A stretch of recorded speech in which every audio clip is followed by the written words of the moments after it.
গত জুন মাসে পরপর দুবার বন্যায় প্লাবিত হওয়ার পর চলতি জুলাই মাসের প্রথমেই আবার বন্যায় প্লাবিত হলো ঘাটাল পৌর এলাকার বিস্তীর্ণ অঞ্চল। পশ্চিম মেদিনীপুরের ঘাটালে বন্যা পরিস্থিতি ক্রমশ ভয়াবহ হচ্ছে। ঘাটালে ঝুমি নদীর জল বাড়ার কারণে সেই জল শিলাবতী নদীতে এসে পড়ছে। এর ফলে জল স্তর বাড়ছে জেলার অন্যান্য নদীগুলিতেও।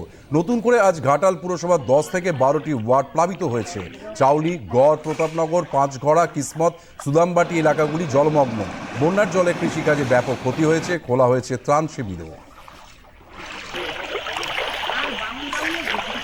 সুবিধাও কারো সুবিধা কারো অসুবিধা, এবার সবাই সবার রাখা নিয়ে তবে তো মাস্টার প্ল্যানটা তো হবে। তার জন্য তো এই তো খাল কাটাই করছে, ওই যে পুকুর ডোবা কাটাই করছে, তো বলছে পরের পর পরিস্থিতি হবে। এবার কবে হবে সে ঈশ্বরই জানে।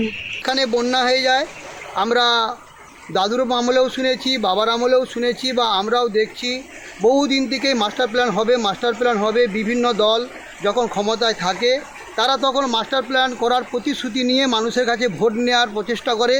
এই এখনও যারা প্রশাসনে আছেন তারা মাস্টার প্ল্যানের প্রতিশ্রুতি দিয়েছেন, এবং আমাদের মুখ্যমন্ত্রী, বর্তমান মুখ্যমন্ত্রী, উনিও কিছুদিন আগে আমাদের ঘোষণা করেছেন মাস্টার প্ল্যান করবেন বলেন, টাকাও বরাদ্দ করেছেন, কিন্তু এখনও কোনো কাজ শুরু হয়নি। কেলেঘাই নদীর 22 কিলোমিটার অংশ সংস্কার করবার উদ্যোগ নেওয়া হয়েছিল 2021 সাল থেকে। এখনও পর্যন্ত 1 কিলোমিটার অংশ সংস্কার হয়নি। 4 বছর পর একজন ঠিকাদার কাজ গ্রহণ করেছে, তাও 5 কিলোমিটার অংশে। সেখানে 1 কিলোমিটার অংশের একটা দিক খানিকটা পরিষ্কার হয়েছে।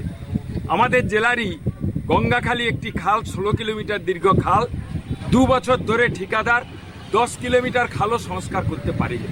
ফলে নকশ পদ্ধতিতেই হোক, সেচ দপ্তরের বাজেটের টাকা থেকেই হোক, যেভাবে হোক বর্ষার পরপরই একদিকে ব্যারেজের জল ধারণ ক্ষমতা বাড়ানো, অন্যদিকে নদীর জলবহন ক্ষমতা বাড়ানোর জন্য উভয় সরকার প্রয়োজনীয় ব্যবস্থা গ্রহণ করুক, আমরা এই দাবি করছি।